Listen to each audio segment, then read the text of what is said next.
Okay. Well, we'll give it a minute or two till we get a quorum. I think we're over quorum already, but give it a minute or two for people to um, uh, roll in, and then we'll start the call. Good to see a lot of new faces. Okay, fantastic. Okay, a lot of new faces and a lot of young faces. Say a lot of new faces. Okay, so good to see you, Matt. Good to see you, Walter. Good to see you, JD. Haven't seen you for a while. And I assume that's Ruth, the other R I saw. Patricia, hi. Mac, hi. Steve, Zachary, Eunice. We just spoke recently. Don Morning, Whit. Duval, Julia. Gosh. Okay, it's going into 3 pages on my screen. So let's the recording's starting. Okay, for the purpose of the recording, it's Friday, December 13. Hmm. Okay, Oh, and this is the 71st I didn't Kwaai even Day. realize it was a Friday the 13th until now. Wow. Yes. Wake up to a power outage. Okay, so Friday, December 13, and it's the 71st Kwaai Day. Myra, is that right? That's correct. My word. Okay. And so Kwaai is a community of volunteers. It's a non-profit movement. We're all motivated by a mission to democratize AI, and we're doing that through the development of personal AI. Really pleased to invite our guest speaker, Chris Ye. Chris is the author, co-author. You can see the book in the background there. You know, if I'd been in my office, I'd reach to my library and show off my book. I've got a Oh, I'm pretty sure I have a screenshot of that as well. yes, and I've got a personally signed copy. Yes. But actually, I had a copy of that book before. It was a must-read book for all the executives at Real Networks, and uh, Chris Ye co-authored that book with Reid Hoffman. And Chris, why don't you tell us about yourself? I'm going to go straight into it, Myra, and then we'll catch up with the rest of the agenda afterwards. Oh, absolutely. Great. And this is the picture I'm talking about. Reza pulls this book out quite often. Okay, there we go. Oh, yes. Yep. Oh, nice. Nice Yes. one. That We was were, that was when we were in Las Vegas, yes? we were, and whatever happens in Vegas stays in Vegas. No, it doesn't. Apparently not. So, yeah, we met at a network mixer for investors, and I stumbled into the room, and I thought, I recognize that face, and I walked up to the front of the line, barged in, introduced myself, and then a couple of weeks later, Chris and his wife they were having breakfast at our house. You were dropping your daughter off at college, and I hope she's doing well. Um, yeah. So tell us about blitz scaling, both the book and the and Sure. your venture fund. Absolutely. So the quick story is that I've been in the startup world since 1995. So I don't know, Reza, have I been around in the startup world as long as you have? I think I might have. I'm not sure which of us is older, but we are definitely in it for quite the You can long see term. the gray hair. Anyways, I grew up in Southern California, which is one of the reasons why it was nice to come and drop my daughter off at USC. I actually grew up in Santa Monica. And then I came up to Northern California to go to school at Stanford as an undergrad. And after I graduated, I went straight into the startup world. And I've been there for the past 30 years. So it's been certainly an exciting time to be in the startup world. So much has happened along the way, including companies like Real Networks. And those of you who have a little gray on your heads can remember the importance of real audio, for example. Anyways, so I've been involved in the startup world for a long time, first as an individual contributor, then as a founder and executive, and then finally more as an observer and commenter and investor. So today I split my time between a couple of different things. So Blitzscaling, of course, is the famous book that I wrote and my friend Reid Hoffman and I put out in 2018. And it's been a great ride because it has become a term that people use. And that's always what every author dreams of. And so that's been fantastic. And I still end up traveling around the world to talk about blitzscaling with different audiences. So For example, just yesterday, I was locking in the flights for my trip to Saudi Arabia next year to speak at the LEAP conference. So I do that quite a bit. And Reed and I are still working on future books as well. Hopefully in 2025, we'll be able to make a lot of progress on what we call the Infinite Learner book, which is about how do you unlearn the lessons of past success that might be holding you back. So really excited about that. But then, as an offshoot of blitzscaling, since I'm now aged out of starting companies, or at least I've voluntarily decided to stop starting companies, I am now an investor. And so I created a company called Blitzscaling Ventures based on the ideas of blitzscaling. And we have one fund that invests more at the Series B stage in companies that are beginning to really accelerate. And we have a second fund that is our AI fund. And that was one of the things that drew Reza and I together, because we think AI is just such a massive change, a huge wave that we should all be a part of. And so the Blitzscaling Ventures AI Fund is focused on investing in early stage AI. We're still in the process of raising it, but we've already raised about $20 million. So we're busy deploying capital as well. Wow. Okay, that's fantastic. Look, if nothing else, we want the Kwaai community to represent to you deal flow for the venture studio for the venture fund. We're also we are thinking ahead. Okay, so we've the Kwaai movement. We liken ourselves, or aspirationally, I guess, to be the Linux of AI. We see Linux as a great example of how a monopolized industry was restructured and reset to be fairer and equitable and more robust. And now Linux, the non-profit, open source, volunteer-driven movement, is the foundation for a multi-trillion-dollar economy of for-profit businesses, and they're healthier and they're not relying on yeah. So look, we want to do the same for AI, and but we probably can be more deliberate about seeding the investments of those for-profit businesses, and that's where I'd like us to get alignment. So that's super exciting. Let's talk. You mentioned Reed, and I hope this is not divulging too much information. We'll be the judge of that. We'll see. Sure. But I'll be as candid as I can. You sent me a WhatsApp message the other night, which was kind of disturbing. So I wonder if you can relate whatever you want to do. Yeah. So this is all a matter of public information. So one of the things that there's been news stories about, which I won't comment on directly, but I'll mention the news stories, is that Reed is likely, people have reported that Reed is likely to spend a significant chunk of 2025 outside the United States. He spent a lot of time and effort over the course of 2024 trying to elect Kamala Harris as president and trying to make sure that Donald Trump did not become president. And our president-elect has explicitly stated that he will take retribution on all of his political opponents. And, I think that history shows that while he doesn't do everything he says he does, when he says things like that, he often does follow through. So I think that, again, I believe that the United States is the world's longest standing democracy and has a lot of checks and balances.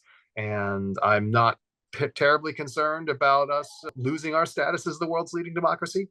But that being said, I can completely understand not wanting to take any chances. Yeah.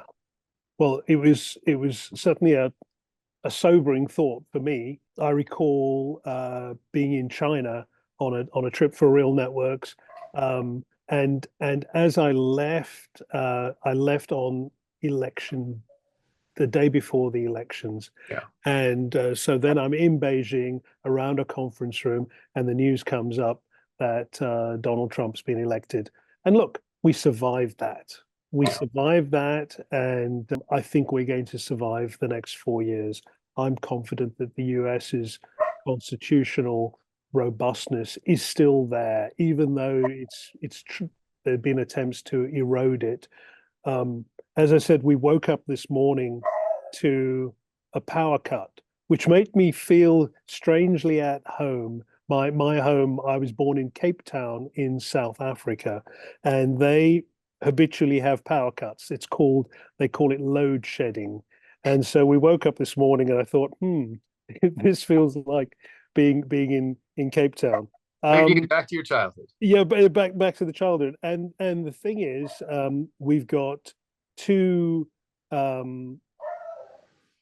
South African billionaires that Ironically enough, yes. ironically enough, that I actually idolized initially before realizing what their motivations were, who might arguably be trying to recreate South Africa in America, albeit the South Africa of the 1960s and the 1970s. So that's, gosh, I'm taking us down a dark dystopian path. I'm happy to talk about anything. I mean, Sure.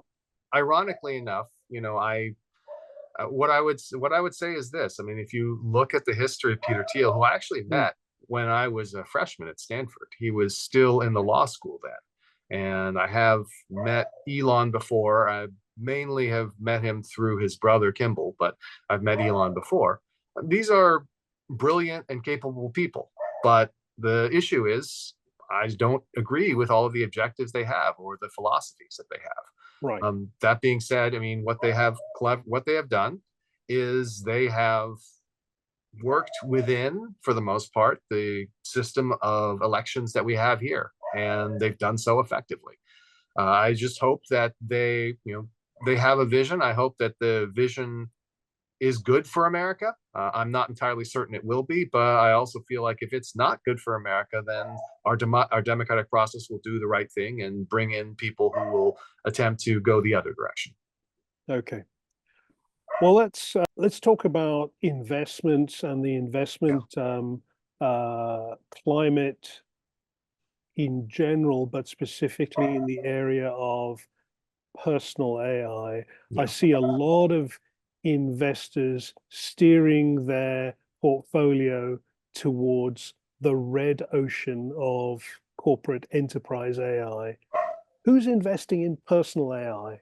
The AI that I can use rather than one that's going to be used to extract more profits from me.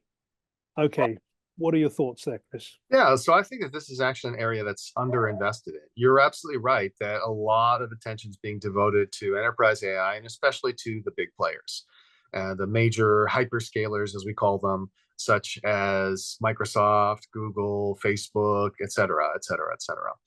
And one of the things that I tell people is they say, oftentimes people are like, well, how can you invest in AI? Won't the big companies dominate everything? I say, okay, well, take a look at history, take a look at how things work. It is likely that some of the big companies will dominate this current thing, which is large scale, large language models, because of the capital intensity required. And they uniquely, because there's so much money and so much energy, so many chips required to train these models, they probably are going to be the leaders in that space. But that doesn't necessarily mean that they will be the most valuable companies, that they will control everything. I mean, if we look back to previous waves, you would say, well, gosh, Cisco controls all the routing, therefore they will control the internet. That's just not true, right? What really matters is what happens at the level of the interaction with the individual customer and consumer. And even on the enterprise side, ultimately they're human beings making decisions, at least for the time being. I think that from the perspective of personal AI, I think that ultimately we are going to see a world in which individual consumers pay for personal AI, or at least the most valuable consumers will pay for personal AI. I view it as a situation similar to what we see in smartphones, for example, right? The most common phones are Android phones, but the iPhone is enormously profitable because people decide that they are making a personal choice and they're willing to pay in order to have that personal iPhone, which they both like and to a large extent trust. I think that personal AI is going to be the same. If in the future, and this is a vision that my partner Jeremiah Aoyang often puts forward, if in the future the internet is largely populated by AI, where instead of us going out onto the internet and searching for things, we have AI agents or representatives that we send out to find the information we're looking for, to carry out the tasks that we need to carry out, and so on and so forth, that the only way for that to work is if you trust the AI that you are putting to work. And I got to believe that at this point, people do not say to themselves, you know what? I am going to trust Amazon's AI to have my best interests at heart when I'm buying things. I'm going to trust Google's AI to have my best interests at heart when I'm looking for information.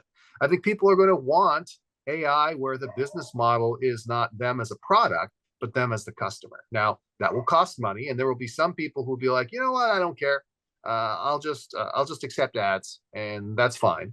But I think that the value in the market will probably accrue to those who actually decide that personal AI is something worth paying for, considering it's something that they will use every single day of their life for almost everything. Okay, so given that, I think we've come to the same conclusion within the Kwaai movement, and the notion that a personal assistant that's going to be truly empowering for me should be informed by all of my private data, my financial transactions, my health history, Absolutely. my communication channels. Those are intensely personal and private and sensitive. And so we've come to the conclusion that that really needs to stay resident with the owner of the AI, me, and the compute power needs to come to where the data is, rather than the data being uploaded to the cloud of a SaaS provider.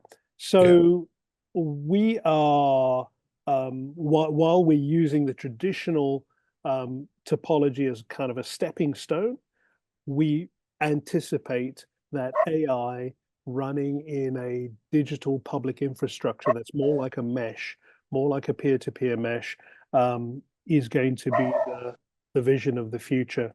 Are you seeing any other thought leaders heading in that direction? So I haven't seen as much in that sort of peer-to-peer mesh vision. I think that, again, that's largely because the conversation is being dominated by the big companies and by the startups that people are investing in, all of which are continuing to take a centralized approach. And in many ways, it's almost like there's been a swing back and forth. There still remains, obviously, a very thriving open source movement within AI. That's due in part to the fact that Meta, or Facebook, as I like to call them, continues to support that very heavily, and they do so because I think it's very smart. They're not looking to make money off of the AI. They're looking to basically have a competitive offering against the companies that they're their rivals. And they're like, well, we don't have to make money on this, so let's not. Let's use this as a way of keeping our rivals on their toes. So I think that there is a lot of activity, but I just haven't seen a lot of people talking about like a mesh solution or a peer-to-peer solution. And perhaps this is one of the areas in which Kwaai and the movement can play an important role. Right. And so even before meshing, I mean, having home appliances that are the repositories of your data and have sufficient processing to power your personal assistant might be an option. But now, although I'm not. It depends on whether you consider. Are you thinking about it as terms of like actual physical repositories? I think people would find that very risky. I think they'll still probably be in the cloud, but they'll want to do it in a more private way. Right.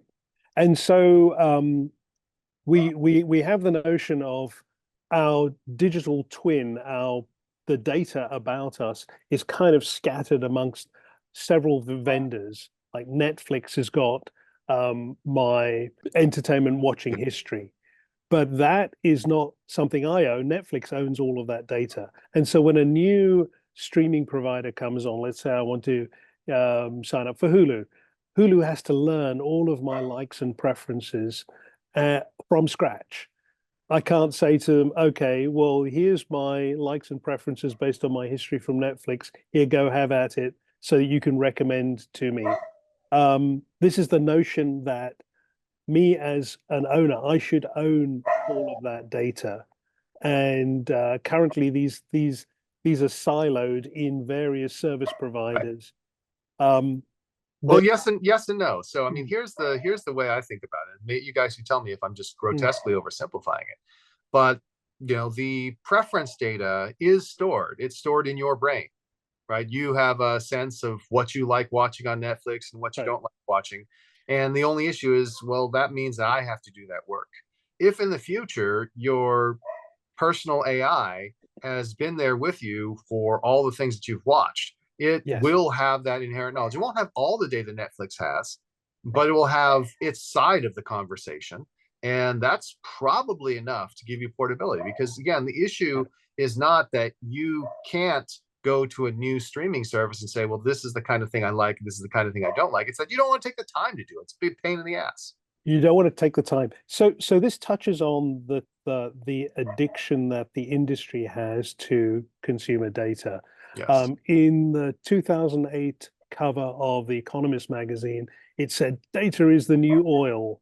And the language that is used in talking about consumer data is the language of the extractive industry. They talk about piping and refining and extracting and siloing and leaks as well. So do you think the industry will ever get off this addiction to consumer data? And the only way the industry will get off that addiction is if the consumers begin to pay. Right. The reason there's an addiction to the data is because the data is being used. Now, there's secondary reason now for training, but the primary reason is data being used for advertising. And that's because advertising is a remarkable business model that's been successful for centuries. But the fact is, as long as people vote with their feet and say, I'd rather give up my data and not pay, that's going to be the way the industry works. And it's not because the industry's like, this is the way we want to do it. It's because everyone who tries the other way learns that people are too cheap. So I think it depends on there being a change of behavior. That being said, behavior change is absolutely possible, right? I mean, I think one of the things that I found so exciting, I think some of the people here on the call can remember this, about what we once upon a time called Web 2.0, is the shift in people from being passive consumers to being creators and generators of content. And that was a massive shift that is, completely different. I mean, when we were growing up as kids, you would never hear people, very few people would be like, yes, I'm creating content and sharing with a global audience on a daily basis. That just didn't happen. And now it's something that nearly all of our teenage kids are doing. So I do think it's possible for there to be this kind of phase change, but it hasn't happened yet. Okay, so what I want to do, rather than hogging the conversation and asking you all the questions, we've got an audience of a number of people, typically about 5% of the community to show up on this Friday call. And I'd like you, by show of hands, put your hands up if you want to talk. I saw Zachary's hand went up first, and you can also post questions in the chat, and maybe Myra would get to those. Okay, but Zachary, did your hand go up first? Yes. Your hand went up and then came down. It did. I didn't want to be overbearing, but no, it's good to be the first. It's good to ask the first question. That opens it up. Once the first question is asked, everyone else is free to ask questions. All right. Well, I'm gonna break the ice right now. Yes. So I follow Jeremiah on LinkedIn and yourself, and it's a pleasure to see you and meet you. For years, as a matter of fact, the book is on my library shelf. So welcome. It's great to hear from you. My question is this: you recently attended the first Agentic Congress, or the first Yes. Agent Congress. I would love if you could give us just a couple sentences summary of what you found out of that, what you really extracted out of that. The headline is rather boring, but I still think it's interesting, which is like the number one concern that people had was trying to figure out what is going to be the business model for this? What is the pricing model going to be? So there was a general consensus from the discussion that we need to move away from the traditional all-you-can-eat SaaS model and move more towards some sort of usage-based pricing. And the question is, how do we get the market to accept that? Because the subscription model, the all-you-can-eat model, I mean, I trace it all the way back to the first rise of internet service providers, right? In the dot-com era, we had America Online charging per hour, and then the first big shift forward, I think it was Earthlink or somebody who said, you know what, $20 for all you can eat. And that unlocked adoption. And so this cycle of nearly 30 years of all you can eat, subscription, Netflix, everything, everyone's so used to it on the consumer side and on the enterprise side. The question is, what's the real way moving forward? So that was actually top of mind for a lot of these agentic founders. I think the other thing is, it was interesting. We were really pleased by this fact. There are people who flew in from all over, people who flew in from Sweden and other countries like that, because here in the Silicon Valley where I sit, there's just people talking about this stuff all the time. But many of these folks were, you know, in their own communities, there weren't that many people around. And so they felt this real togetherness and bonds. And they've continued, we set up a WhatsApp group for them, of course, and they've continued to ping back and forth thoughts and questions and helping each other. So it's just really great to see a community of people come together like that. That's incredible. Thank you. And just quick follow-up, Yeah. was outcome-based pricing part of the conversation? So we talked about both usage and outcome-based. The conclusion was that outcome-based was going to be harder than usage-based. So we focused more on usage-based, but a number of people did bring up the outcome-based pricing.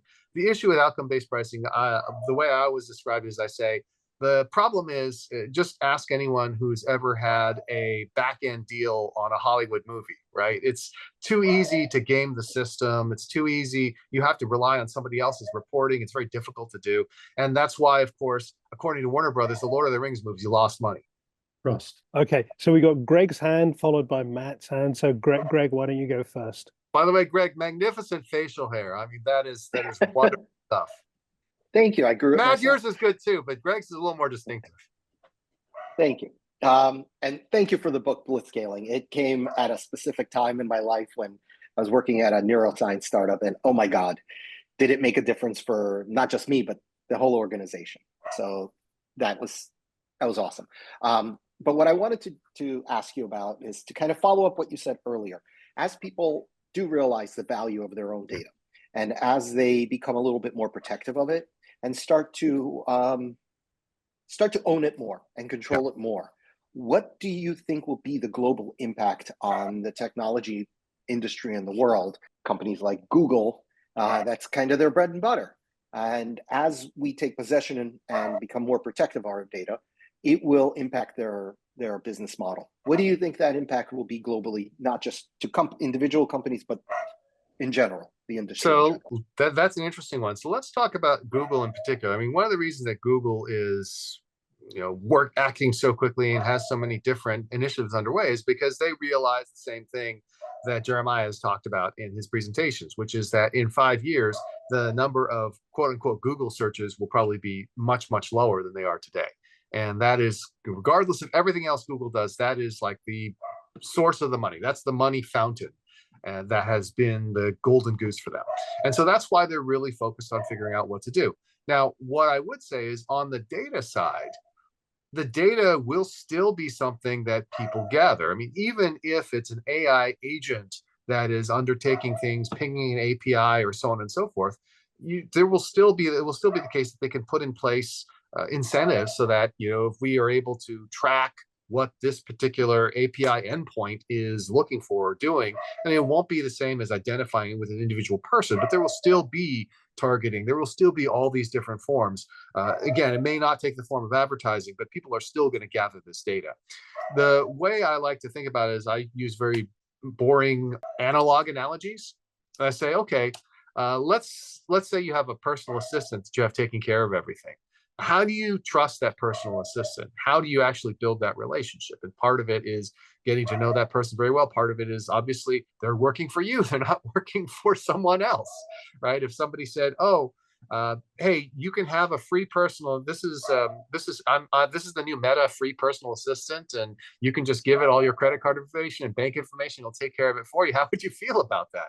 You probably wouldn't want to do that. And so, I think that what will happen with the data is there will still be data that is gathered on the perimeter, but the core data, the data that you directly provide, will probably be something that goes to an agent that you own yourself or you pay for yourself. Thank you. Okay, so we got Matt Small is next. Hi, Chris. Thanks for the insightful comments. Appreciate that. Really along the same lines, open source has always struggled for consumer adoption, looking at Linux, the path of least resistance, as Steve Vitka had mentioned in the chat, this is, generally why people have been uploading their life to Meta and allowing them to sell it back to them in different ways. Just curious, do you think this is a consumer education problem? And, do you think that, there is a bit of a snapback, as Greg was alluding to, towards, people wising up a bit of the value of what they're proffering up to these larger corporations? Yeah, so I do think that there is a much greater awareness of privacy and data security than there ever was before. For many, many years, and again, throughout like the dot-com era, the Web 2.0 era, until relatively recently, I always felt like privacy was not something that people were really willing to pay for. They were willing to give up their privacy for the sake of convenience, for the sake of getting stuff for free. And that seemed like something that would not change. And I'm still not convinced that it's going to change, but I'm no longer convinced that that is a hard and fast rule. And one of the things I think I mentioned, I might be working on a book next year about becoming an infinite learner. Part of it is I have to try to be an infinite learner myself, just because for decades my belief that people would not pay for privacy has been true does not mean it will always remain true. And I think that as generations change, especially, I'm very curious how the younger generation will approach this. They have a great degree of skepticism towards the motivations of corporations, to put it mildly. But on the other hand, they seem to have less concern about traditional measures of privacy that we think about. And so I really don't know how that's going to play out.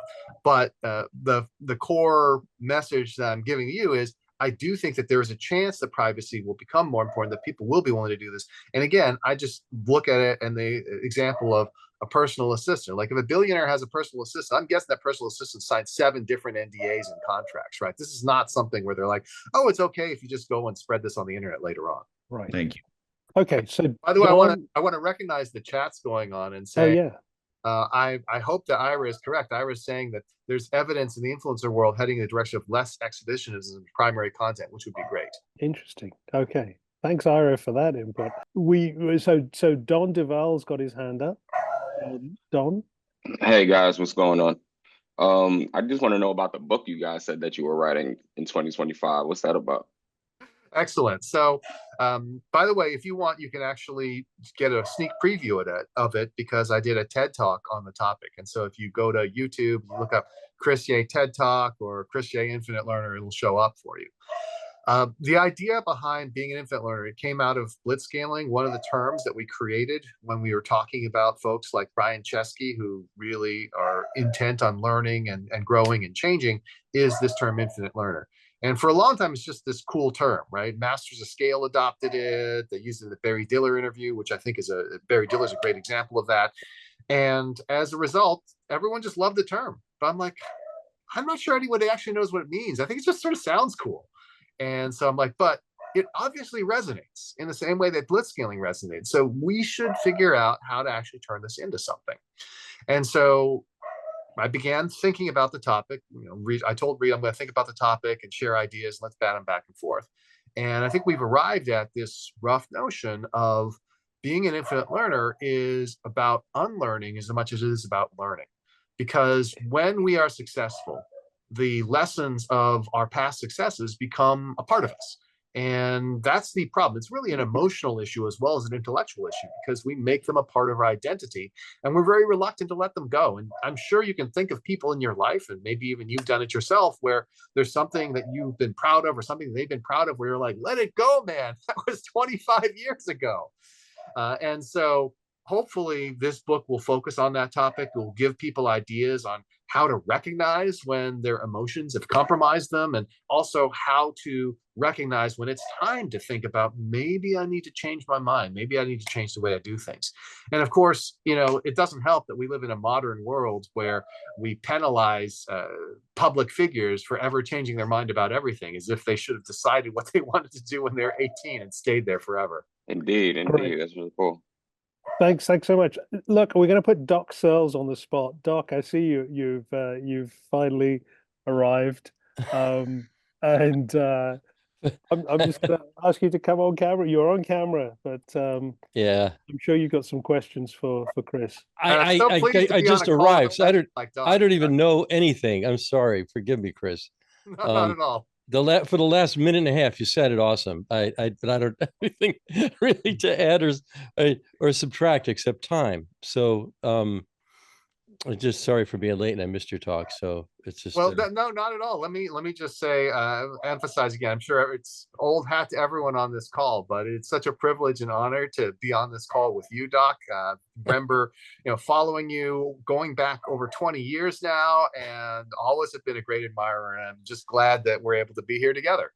well, thanks. I really appreciate that. It's mutual. So By the way, funny story. I remember, obviously, back in the ancient days, even Userland software and with Dave Weiner. Oh my God. And then, but I didn't start blogging. I was like, man, this is too much work to install until Ev Williams created Blogger.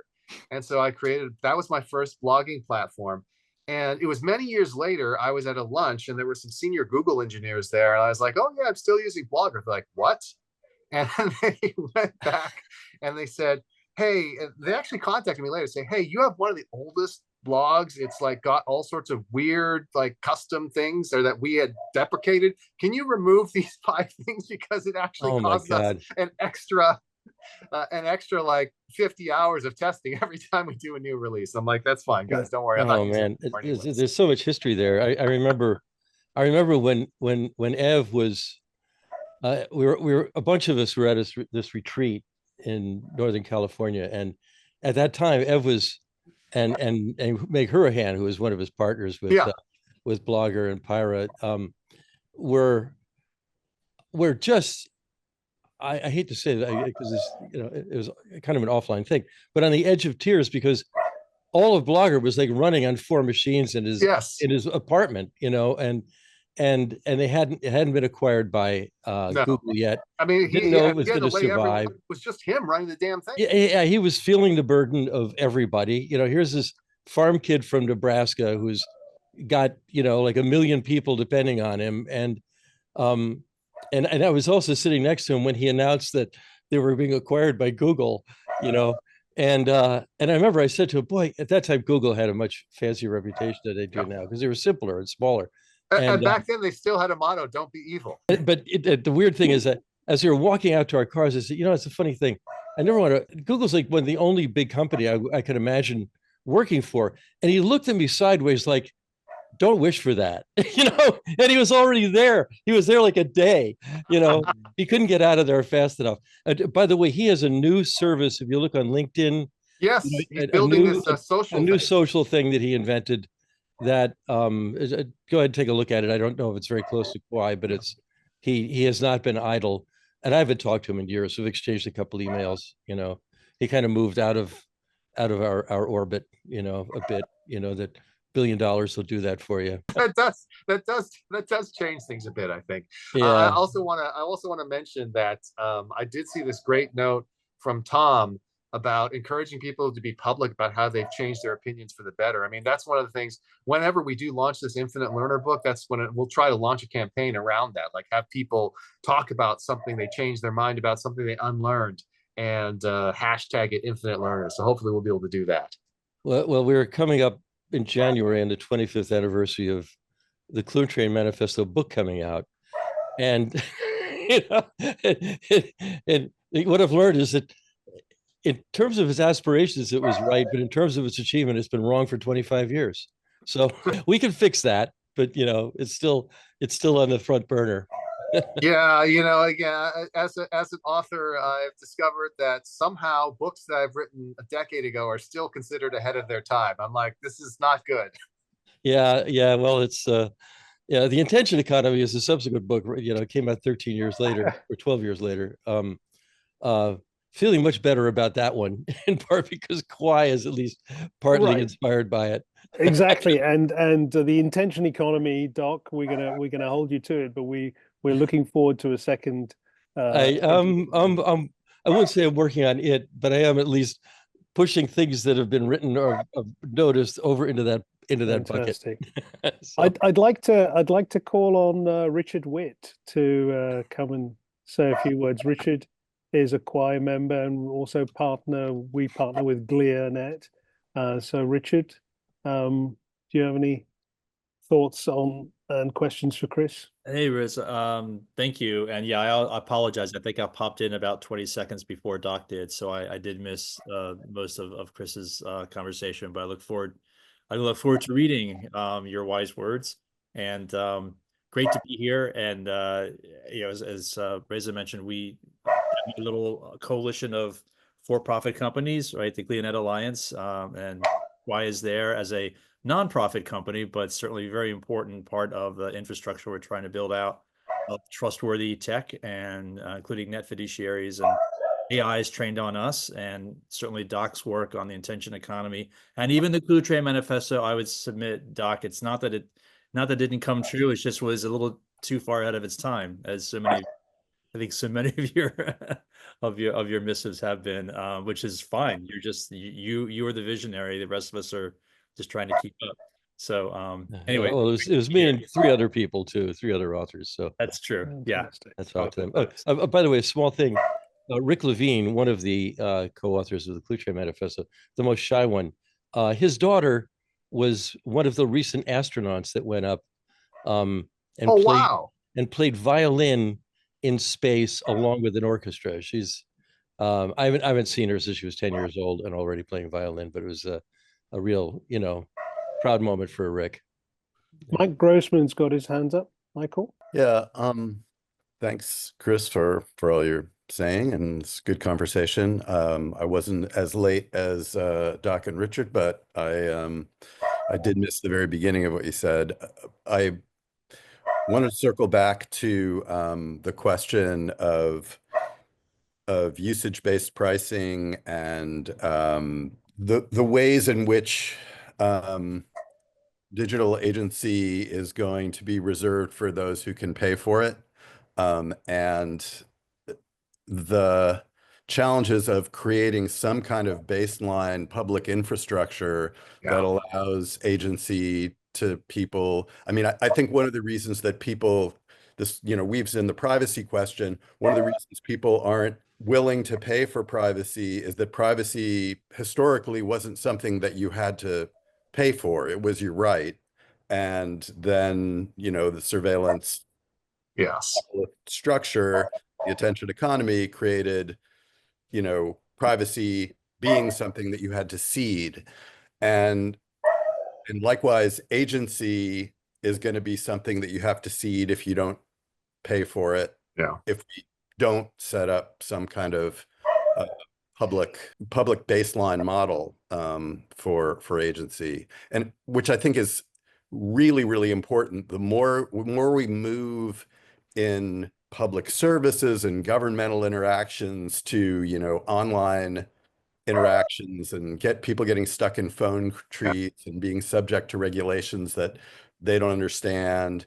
I'm just want to throw that ball to you and just say, what are your thoughts about how we give everybody agency? Yes, and I think that this is a tricky one, because I don't think that there's a perfect answer, right? From the issue comes around to the issue of trust and governance, and it's there was a great comment. I can't remember who made it before, so I can't give them credit for it. I have to scroll back in the chat, but saying when it comes to open source, you have to pay with money or pay with time, and basically there is some sort of paying that has to occur even with open source. And so open source is, of course, one of those solutions, but you still have to pay with time, or you still have to pay with money to have someone operate it for you. Maybe there's a way to do it on a voluntary basis, but whatever entity, whatever organization exists to operate the tools and make them available to folks is subject to its own influences. So let's say the government let's say Congress were to pass a bill and we were to create a digital agency infrastructure act, and everyone would have access to this. What happens when administrations change?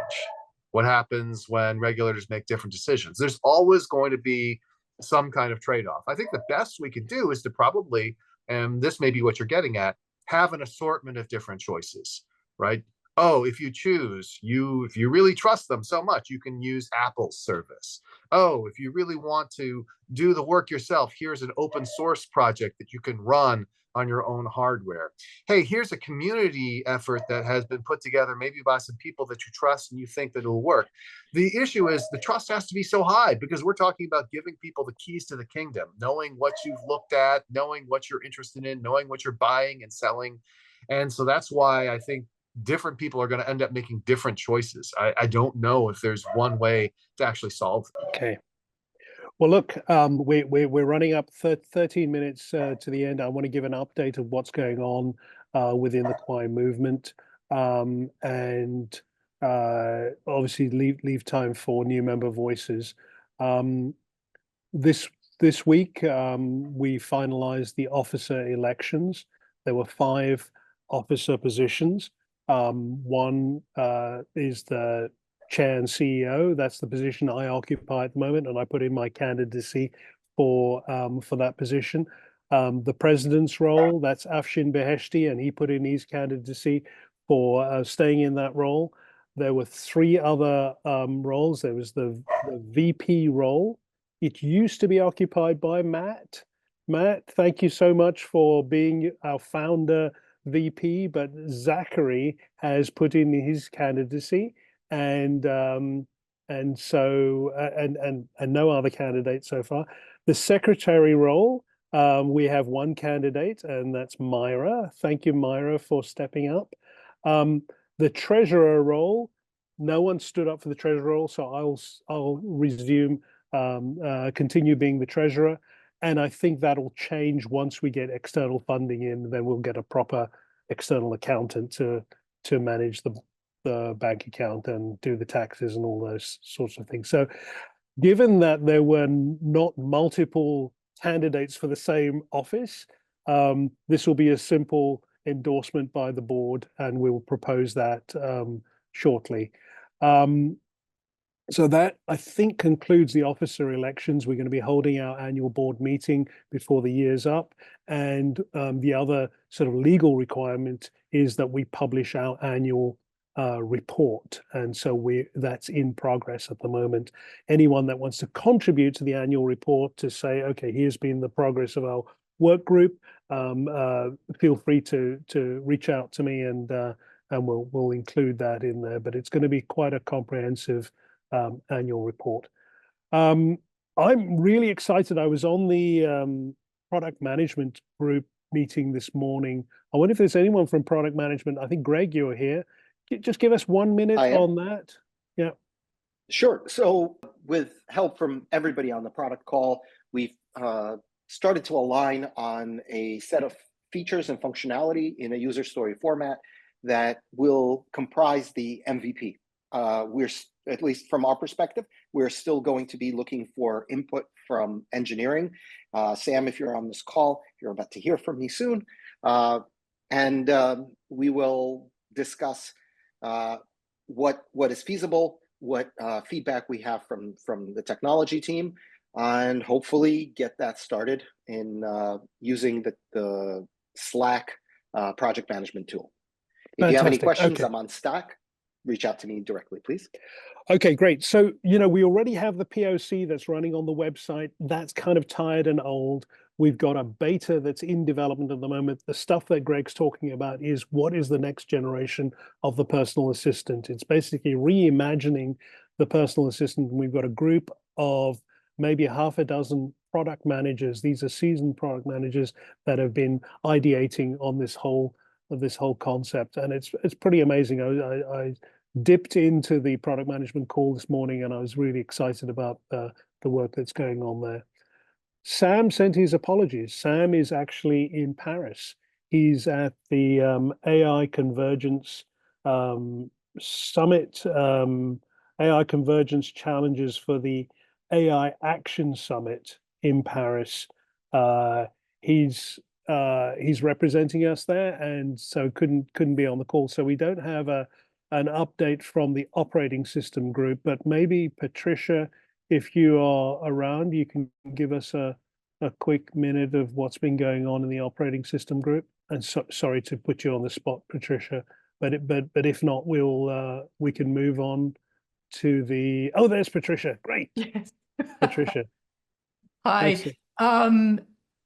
Yes, it has been a relatively quiet week. One thing that is nice is we seem to have a number of new people interested, willing and able to contribute. So Greg, what you were just saying actually is music to my ears, because while we've been doing, a lot of good work, it's nice to see what the vision is beyond that initial beta. We're all very excited to contribute. So there were relatively few updates this week with Sam being in Europe. There is some work related to integrating, third-party products that facilitate, calling LLM different models from different providers. But beyond that, it's been a relatively quiet week. So, Great. So thank you so much, Patricia. I wonder if there's anyone from the Pi Assistant group that wants to give a quick update. And normally, Roy, if you're on the call. Yes, I am. Hey, Roy, just give us a quick update. What's going on? It's a little blur. Hello, how are you? Well, about the Pi Assistant, we are almost done with the beta, the beta version. And the last week we finished the login, and this week we finished the guest screen. That is the screen that we can share with other external users. The only thing that we are working right now is with Melanie and Jeff Kramer. They create the images for the PiOS and the Pi Assistant in order to upload up to a server. So I need to finish the GitHub actions probably today or Monday.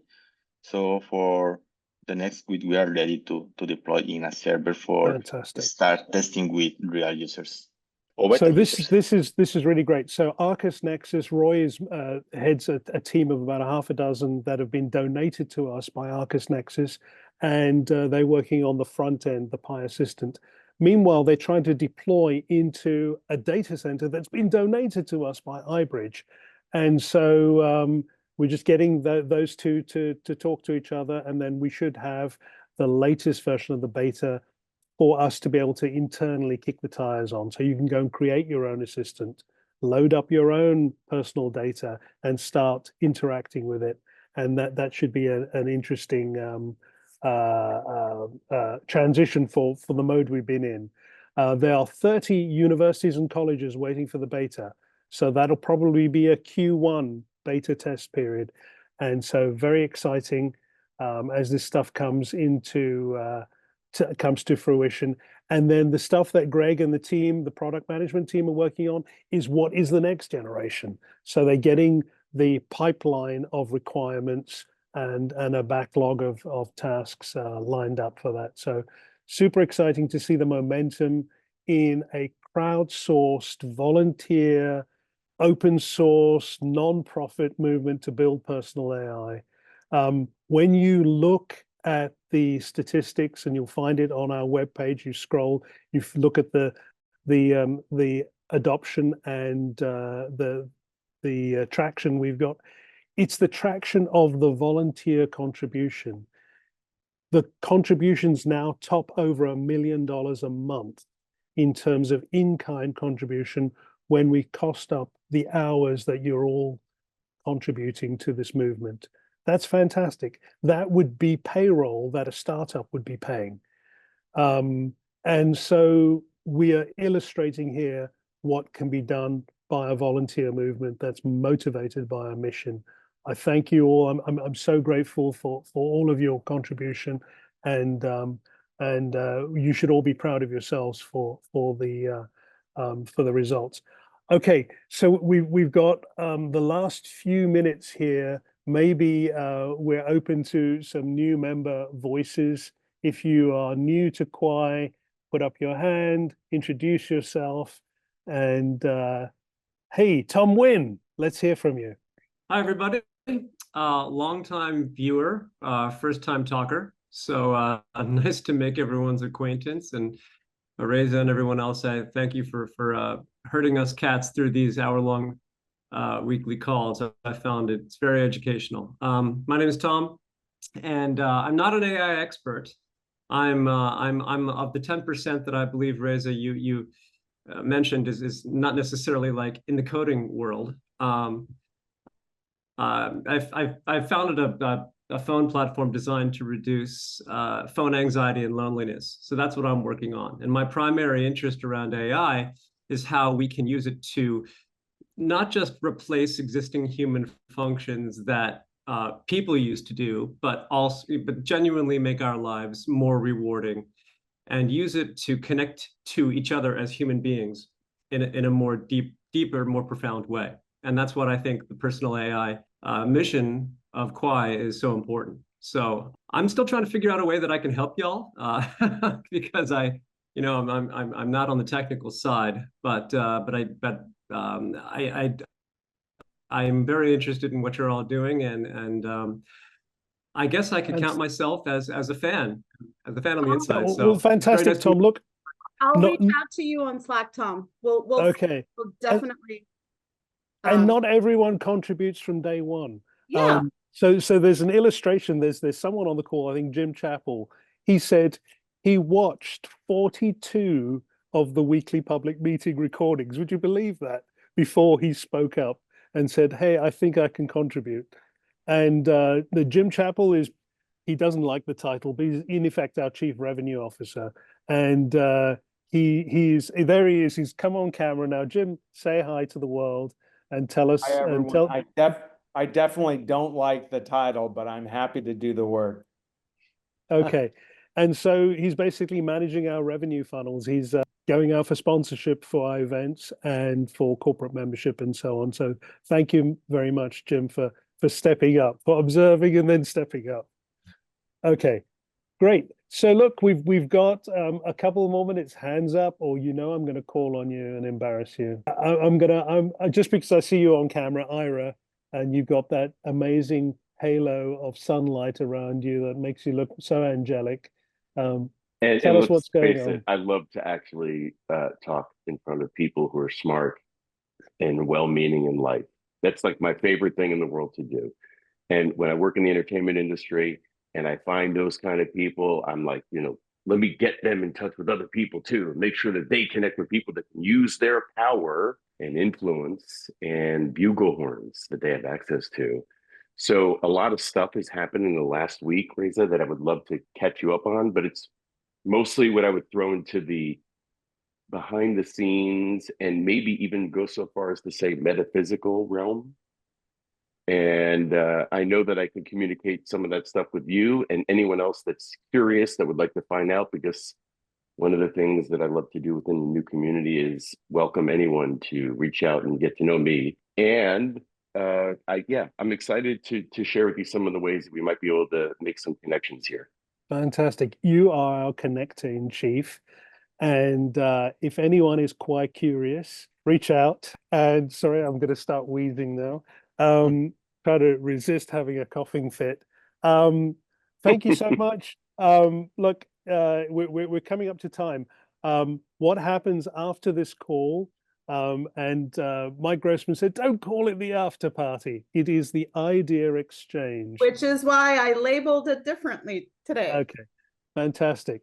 It is the idea exchange. It's where we go deep into a topic, and sometimes it becomes a bit of a talking shop. In fact, Don Duval, who was on the call last week, we went deep into a topic, and the idea exchange call went on for 2 hours. Don got so frustrated by that. He said, "What is Kwaai? Kwaai, it doesn't do anything. We're just a talking shop." And he wrote a rather scathing. No, I didn't. No. Okay, he's retracted it now. Okay. Hold on. The entities and relationships had nothing to do with that. It was I used that as the lead to the lead in. It just hurt a lot of people's feelings and got magnified a lot larger than it should have been magnified. I'm here, but I do apologize for using that lead. I can be a little scrappy. I'm from Brooklyn, for Christ's sakes. Don, we're calling you out, and thank you so much for engaging and taking the feedback, and actually holding our feet to the fire. Because look, we when we started this movement, we said we don't want to be a whiny blog shop. We don't want to just complain about the status quo. We want to be the agents of change. You can't rely on government, especially now, to save you and protect you from large corporations. There is no cavalry coming. You are the cavalry. So pat yourselves on the back for stepping up. We are going to make a difference. We're going to be the agents of change. There's a window of opportunity in which we can change and become the Linux of AI. Let's take that window. Okay, on that, I'm gonna wrap. I'll be late to the Idea Exchange call because we're gonna head back, powers back on at home, and so start without me. Pick some topics and go deep on it, and I'll come and join you in a bit. Okay, thanks very much. Everyone. Thanks, Okay, Chris. right. Okay, bye. Thank you so much, Reza, and everyone else. A pleasure. Thank you so much. Thanks, Chris. Thank you. Good scale. Good. I'm feeling a bit. Now we have, okay, let's see what happened. Last time you were here, this happened. Right. That's how you're able to move forward. They don't use that same philosophy on African American or African history.